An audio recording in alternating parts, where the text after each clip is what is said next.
Assalamualaikum. Welcome to Learning Academy. Today the topic of our discussion is bacteria. So here we go. सबसे पहले हम ये देखेंगे कि बैक्टीरिया क्या होते हैं। तो bacteria are unicellular prokaryotic haploid micro organisms. Unicellular का मतलब क्या है कि एक सिंगल सेल के तौर पर एग्जिस्ट करते हैं। प्रोकैरियोट वो ऑर्गेनिजम्स होते हैं जिनके अंदर प्रोमिनेंट न्यूक्लियस नहीं होता है, मतलब न्यूक्लियर मटेरियल होगा लेकिन वो एक मेम्ब्रेन के अंदर बाउंड नहीं होगा। जैसे हम प्रीवियस टॉपिक भी पढ़ चुके हैं न्यूक्लियस का, कि न्यूक्लियस एक मेम्ब्रेन बाउंडेड ऑर्गेनेली होती है जिसके अंदर क्रोमेटिन मटेरियल पाया जाता है। ठीक है, तो उसके बाद हैप्लॉइड माइक्रो ऑर्गेनिजम्स होते हैं, 1N होते हैं ये, दैट लेक टिपिकल न्यूक्लियस। वही बात कि इनके अंदर टिपिकल न्यूक्लियस जो आमतौर पर न्यूक्लियस होता है न्यूक्लियर मेम्ब्रेन वाला, वो नहीं पाया जाता। और उसके अलावा इसके अंदर मेम्ब्रेन बॉन्डेड ऑर्गेनेलीज जैसे कि mitochondria, Golgi apparatus, endoplasmic reticulum, ये सब इस बैक्टीरिया के अंदर नहीं पाए जाते हैं। They reproduced only by binary fission and have cell wall made up of peptidoglycan. तो बैक्टीरिया मोस्टली ये रिप्रोड्यूस किससे करते हैं? बाइनरी फिशन के प्रोसेस से, एंड सेल वॉल जो इनके अंदर होती है वो पेप्टिडोग्लाइकन से मिलके बनी होती है। हम देखेंगे बैक्टीरिया का स्ट्रक्चर। तो सबसे पहले बैक्टीरिया के स्ट्रक्चर में क्या चीज़ आती है? यहाँ पे सेल वॉल। तो ये कैप्सूल का ये केस है कि कुछ बैक्टीरिया के अंदर ये पाया जाता है और कुछ के अंदर ये नहीं पाया जाता है। जिनके अंदर पाया जाता है वो कैप्सुलेटेड बैक्टीरिया होते हैं, दूसरे नॉन कैप्सुलेटेड होते हैं।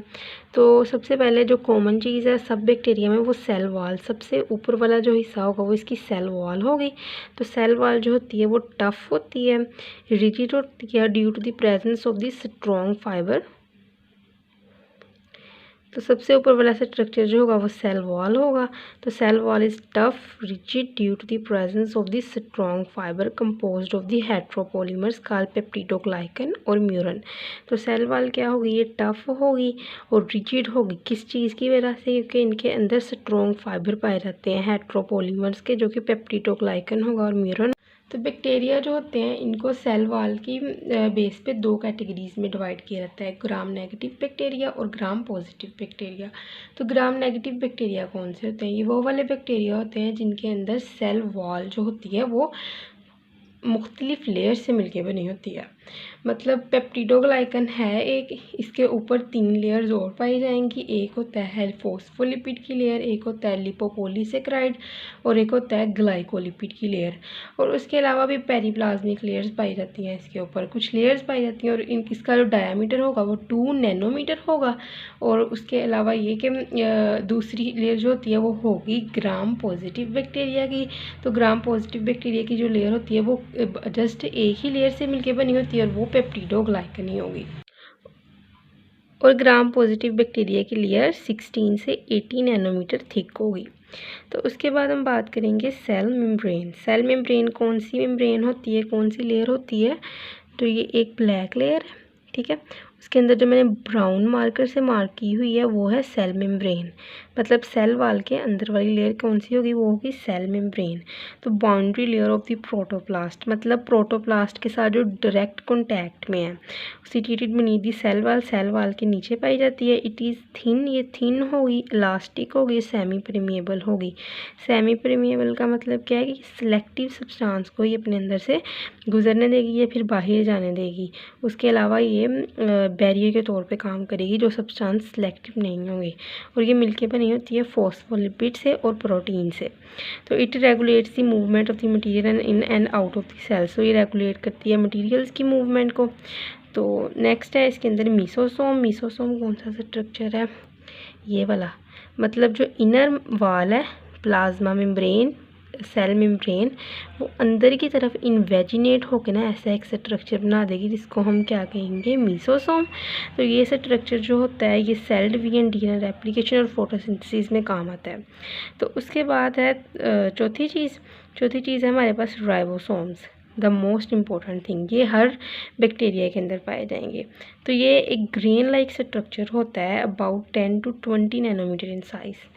एज यू कैन सी ये सस्पेंड हुए हैं ग्रेन पूरे साइटोप्लाज्म में और ये मैंने एक बड़ा साइज़ इसका करके दिखाया, ये 17S के हैं दोनों मिला के। ये होगा 50S का राइबोसोम जो है लार्जर सब यूनिट, ये है स्मॉलर सब यूनिट 30S, दोनों मिलके बनाते हैं 17S। तो कुछ बच्चे ये क्वेश्चन करते हैं कि ये 80S क्यों नहीं बना, क्योंकि जब दोनों फोल्ड हुए तो कुछ जो हिस्सा है राइबोसोम्स का वो फोल्डिंग में आ गया। जो लार्जर सब यूनिट होगा 50S का, उसके पास बहुत से मॉलिक्यूल होंगे RNA के, और 35 होंगे उसके अंदर अमाइनो एसिड्स। और जो 30S का सब यूनिट होगा, छोटा जो होगा सब यूनिट, उसके अंदर एक मॉलिक्यूल होगा RNA का और 21 अमाइनो एसिड्स होंगे। तो नेक्स्ट है फ्लैजेला। फ्लैजेला भी बैक्टीरिया के अंदर पाया जाता है। कुछ बैक्टीरिया होते हैं जिनके अंदर फ्लैजेला नहीं पाया जाता, तो इस कंडीशन को हम एट्राइकस कहते हैं, और फ्लैजेला बीरिंग कंडीशन को हम ट्राइकस कंडीशन कहते हैं। तो most of the motile bacteria, ऐसे बैक्टीरिया जिन्होंने लोकोमोशन करनी होती है, तो उनके अंदर लॉन्ग कितना होगा 5 से 20 माइक्रोन्स तक, और थिन होगा 12 to 30 माइक्रोन नैनोमीटर तक। फ्लैजेला पाया जाता है and helical appendage called flagella. तो हेलिकल का मतलब क्या है कि ये फोल्ड कर सकता है, ऐसे देखें ना, हेलिक्स की तरह ऐसे स्ट्रक्चर बनाता है। तो उसके बाद है फ्लैजेला के 3 रीजन होते हैं, फिलामेंट, हुक, बेसल बॉडी। तो यहाँ आप देख सकते हैं कि जो बेसल बॉडी वो बॉडी है जिसके साथ फ्लैजेला ने अटैच कर लेना है बैक्टीरिया की बॉडी के साथ।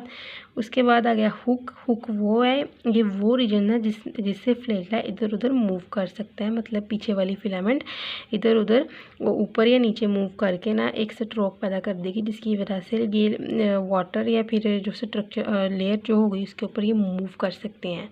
ठीक है, ये हुक ही इसको प्रोवाइड करती है वो फ्लेक्सिबिलिटी ऊपर नीचे मूव करने की, और ये है फिलामेंट। तो उसके बाद है कि कुछ कंडीशन है बैक्टीरिया के अंदर। कुछ बैक्टीरिया होंगे जिनके अंदर फ्लैजेला बिल्कुल ही नहीं होगा, उनको एट्राइकस कहेंगे। कुछ के अंदर एक सिंगल फ्लैजेला होगा, मोनो का मतलब होता है एक, तो ट्राइकस का फ्लैजेलम। तो कुछ के अंदर एक सिंगल फ्लैजेला होगा। एम्फी वो हुआ जिनके अंदर सिंगल फ्लैजेला दोनों एंड्स पे, एक एंड पे एक, जैसे ये है ना, ये बैक्टीरिया है, इसके एक एंड पे एक फ्लैजेला और एक एंड पे दूसरा फ्लैजेला हो, तो उसको हम एम्फीट्राइकस कंडीशन कहेंगे। लोफो का मतलब होता है टफ्ट, तो इसके अंदर lophotrichous tuft of the flagella. Peri का मतलब होता है साइड्स, और इसमें क्या होगा पेरीट्राइकस में, ये पेरीट्राइकस कंडीशन है। ठीक है ना, इर्द गिर्द ऐसे होगी, जैसे ये निकले हुए हैं ना थ्रेड्स, वैसे पेरीट्राइकस कंडीशन होगी कि पूरी बॉडी को फ्लैजेला ने कवर किया होगा। इसके बाद ये जेनेटिक मटेरियल जो DNA होता है वो बैक्टीरिया में 2 फॉर्म्स पाया जाता है, एक होगी न्यूक्लियोइड और एक होगी plasmid. As you can see ये है डबल स्ट्रैंडेड सर्कुलर रिंग है, ये है प्लाज्मिड, और ये जो स्ट्रक्चर है इसको हम न्यूक्लियोइड कहते हैं। तो प्लाज्मिड क्या होता है, प्लाज्मिड एक डबल स्ट्रैंडेड, ये भी प्लाज्मिड है, सर्कुलर रिंग होती है जिसके अंदर तकरीबन 100 तक जीन्स होते हैं, 100 जीन्स होते हैं। तो प्लाज्मिड एक वेक्टर के तौर पे भी इस्तेमाल होता है जेनेटिक इंजीनियरिंग में और बायोटेक्नोलॉजी में अब इस्तेमाल हो रहा है। और उसके बाद ये कि न्यूक्लियोइड भी वो स्ट्रक्चर है जो DNA रेप्लिकेशन, मतलब सेमी कंजर्वेटिव जो रेप्लिकेशन होती है DNA में, तो उसके अंदर न्यूक्लियोइड की जो होंगी इसी की कॉपीज़ बनेंगी। और कुछ बैक्टीरिया न्यूक्लियोइड जो होगा ना वो हर बैक्टीरिया में पाया जाएगा एज ए जेनेटिक मटेरियल, लेकिन प्लाज्मिड कुछ बैक्टीरिया में पाए जाते हैं और कुछ में नहीं पाए जाते हैं। और कुछ केसेस में जो सेल होते हैं जिनके अंदर प्लाज्मिड पाए जाते हैं वो अपना प्लाज्मिड ट्रांसफ़र कर देते हैं दूसरे सेल्स को जिनके अंदर नहीं पाए जाते। तो उसके अंदर भी ये होता है कि 2 लेयर हैं इसकी। ठीक है, तो ये दोनों में से एक जो ऊपर वाली होगी ना वो उतर के वो दूसरे सेल के पास ट्रांसफ़र हो जाएगी, और जो नीचे वाली होगी ये अपनी कॉपी दोबारा बना लेगी, और जो दूसरे सेल के पास गई है कॉपी इसकी वो भी अपनी कॉपी तैयार कर लेगी, और डबल स्ट्रैंडेड सर्कुलर रिंग हो जाएंगे दोनों ही सेल्स के पास। ठीक है, फिर उसके बाद है पिलाई एक थिन शॉर्ट फिलामेंट है, और ये नॉन फ्लैजिलेटेड है, मतलब कि ये जिस तरह बैक्टीरिया की बॉडी है ये, ठीक है, उसमें से इसकी स्किन से ही एक स्ट्रक्चर बाहर को निकला हो फिलामेंटियस हो, लेकिन उसका कोई भी मूवमेंट में रोल नहीं है, तो उसको हम पिलाई कहेंगे। ये पाइलन प्रोटीन से मिलकर बनी होती है, और ये प्राइमरी इन्वॉल्व होती है एडिशन की बैक्टीरिया की एडिशन की सरफेस के साथ, और ट्रांसफ़र ऑफ द जीन्स और transfer of the genetic material during conjugation, मतलब ये या तो सेक्स पिलाई के तौर पे काम करेगी कॉन्जुगेशन के दौरान, और या फिर किसी भी सबस्ट्रेट के साथ अटैच होने के लिए ये हेल्पफुल होगी। तो यहाँ पे हमारा टॉपिक ख़त्म होता है बैक्टीरिया का। Thank you so much.